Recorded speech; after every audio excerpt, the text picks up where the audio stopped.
Welcome back to my channel Guhapriya Kumar's podcast. இன்னையோட story பார்க்கலாமா? இன்னைக்கு நம்ம பார்க்க போகிற story the crystal ball. South ஸ்பெயினில் ஒரு ஸ்மால் வில்லேஜ் இருந்துச்சான். அதில் உள்ள பீப்புள் ரொம்ப சந்தோஷமாக இருந்தாங்களாம். அந்த ஊரில் இருக்க சின்ன பசங்கள்லாம் ஒரு மரத்துக்கடியில் ஜாலியாக விளையாடுவாங்களாம். அந்த ஊரில் ஒரு ஆடு மேய்க்கிற பையன் இருந்தானா. அவனோட பேர் நாசரான். அவனோட அப்பா அம்மா பாட்டி கூட இருந்தானா. அவன் டெய்லி காலையில் அந்த ஆடுகளை மேய்க்கிறதுக்கு போவானாம். நைட்டு வீட்டுக்கு வந்த அப்புறம் அவங்க பாட்டி அவனுக்கு கதை சொல்லுவாங்களாம். அதாவது நட்சத்திர கதைகள், த ஸ்டோரி ஆஃப் ஸ்டார்ஸ்னு சொல்லலாம். ஒரு நாள் அவன் ஒரு மரத்துக்கு அடியில் ரெஸ்ட் எடுத்துகிட்டு இருந்தானா. அப்போ அவன் பக்கத்தில் ஒரு அழகான கிறிஸ்டல் பால் ஒன்றத்தை பார்க்குறான். அதை அவன் கையில் எடுக்கிறான். அப்போ அந்த கிறிஸ்டல் பால் அதிசயமாக பேசுச்சு.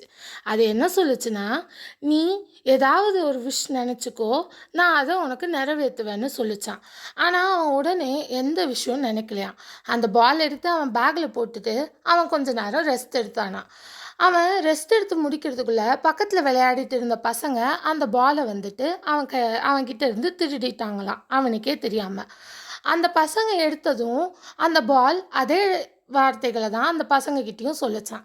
இந்த மாதிரி வந்துட்டு ஏதாச்சும் ஒரு விஷ் பண்ணு, நான் அந்த விஷை நிறைவேற்றுவேன்னு சொன்னதும் இந்த பசங்கள்லாம் என்ன சொன்னானுங்களாம், எங்கள் வீடுகளையும் எங்கள் கிராமத்தையும் ரிச்சாக மாற்றிடணும், அதே மாதிரி எல்லார் வீட்லேயும் நகைகளும் பணங்களும் நிறைஞ்சிருக்கணும்னு கேட்டாங்களாம். அதே மாதிரி அந்த பாலும் எல்லாரோட விஷயம் நிறைவேற்றிடுச்சு. கொஞ்ச நாள் எல்லாரும் ரொம்ப ஹாப்பியாக இருந்தாங்களாம். ஆனால் அந்த ஹாப்பினஸ் ரொம்ப நாள் நீடிக்கல. நாசரோட ஃபேமிலி அதே மாதிரி எப்பயும் போல் அதே புவராக தான் இருந்தாங்களாம். ஆனால் அந்த ஊரில் உள்ள எல்லாரும் ரொம்ப ஹாப்பியாக இருந்தாங்க. அந்த ஹாப்பினஸ் ரொம்ப நாள் என்னாச்சுன்னா, எல்லாரும் பொறாமைப்பட்டுக்கிட்டாங்க. உன்கிட்ட இருக்குது, இது இருக்குது, என்கிட்ட இது இல்லை, அந்த மாதிரி பொறாமைப்பட்டாங்களாம். இதை பார்த்து அந்த ஊர் மக்கள்லாம் அந்த நாசர்ன்ற பையன்கிட்ட அந்த பால் எடுத்துகிட்டு போய் கொடுத்துட்டு, நீ வந்துட்டு திருப்பி நம்ம ஊர் வந்துட்டு பழையபடி ஆகணும்னு கேட்டுக்கோ அப்படின்னு சொன்னாங்களாம். உடனே நாசர் கேட்டதும் ஊரும் பழையபடி ஹாப்பியாக மாறிடுச்சான். ஸோ இதுதான், we should be happy with whatever we have and not be greedy. So நம்மக்கிட்ட இருக்கிறத வச்சு சந்தோஷமாக இருக்கணும். தேங்க்ஸ் ஃபார் வாட்சிங். லைக், ஷேர், சப்ஸ்கிரைப்லாம் பண்ணிக்கோங்க. இன்னொரு வீடியோவில் மீட் பண்ணலாம். Bye guys.